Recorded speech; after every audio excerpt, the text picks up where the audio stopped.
The Ottoman Turks take a, a strong or a large part of Central Europe in the late,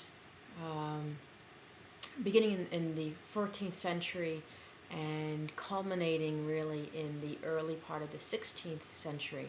This is the rise of the Ottoman Turks, especially under Suleiman the Magnificent. One of the first large incursions happens in what we today is Kosovo, which was Serbia just a year or so ago, which was Yugoslavia 15 years before that.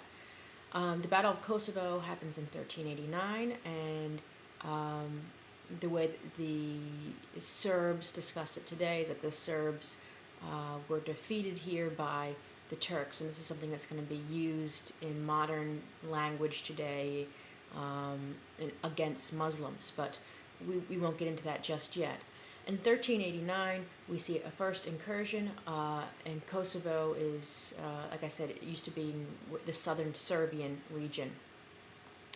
The next major battle is at the Battle of Mohacs, and this is the most important battle for the Ottoman Turks in Central Europe, and this happens in 1526 in the southern area of the Hungarian kingdom, and Mohacs is in today, present-day southern Hungary.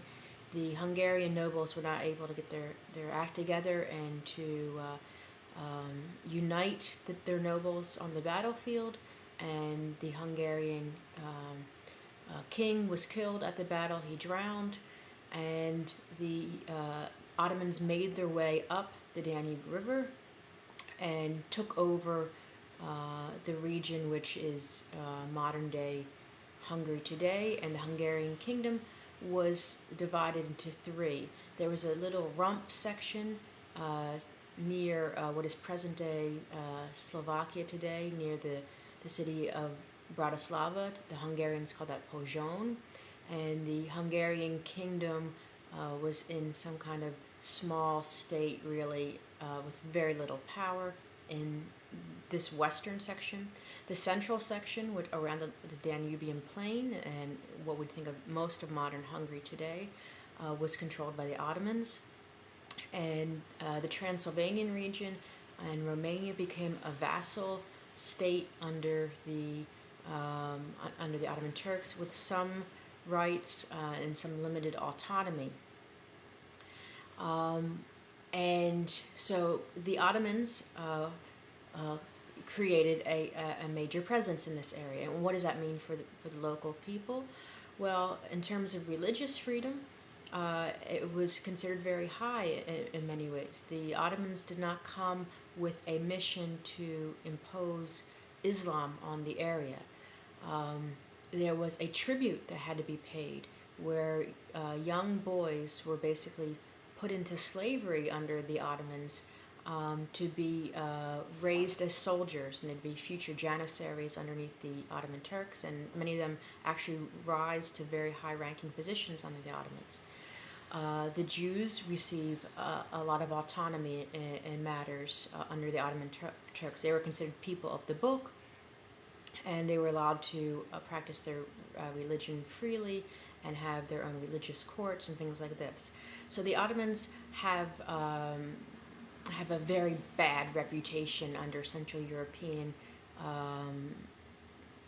peoples today, as when the Turks came and whether or not we defended against the Turks and such.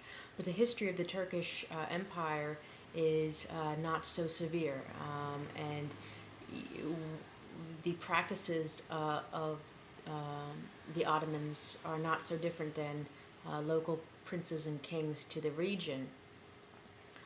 In many ways, it's a flowering of some cultural practices at the time. The Ottomans are going to reach this pinnacle, but because of internal struggles for their own leadership, they eventually begin their decline also around this same time. The last attempt they're going to make to conquer a large amount of territory is when they're going to go after Vienna to the west. And the Siege of Vienna happens in 1683. This is their last big push into Central Europe, and it's going to fail with the help of a united front. Not only are the Habsburgs, who are now in control of the Austrian lands, going to fight against the Turks, but there's going to be some help from the Polish-Lithuanian Commonwealth, and there's a united front in Central Europe to defeat the Turks in Europe and push them back.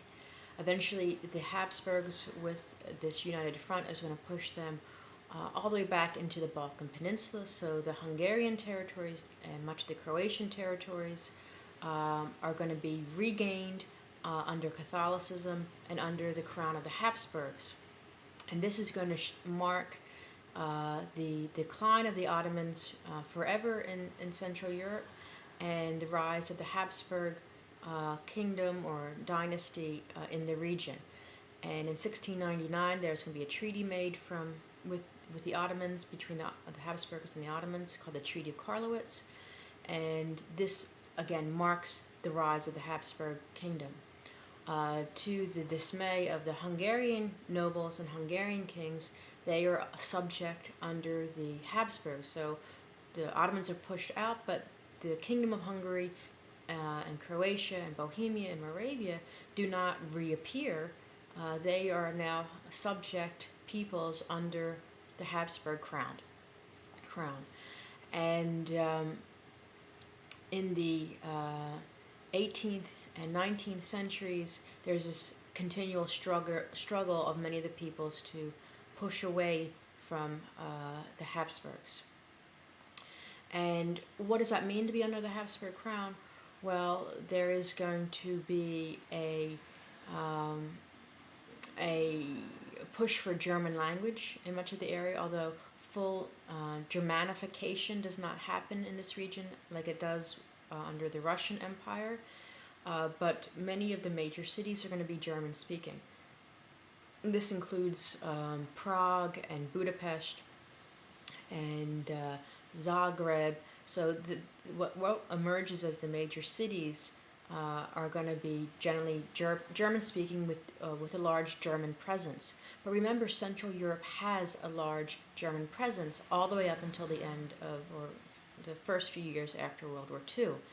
So we have German tradespeople and urban dwellers throughout Central Europe, throughout the Austrian crown lands, and we have Jews controlling much of the trade in the region, although there are also very large portions of poor Jewish settlers, depending where you're at.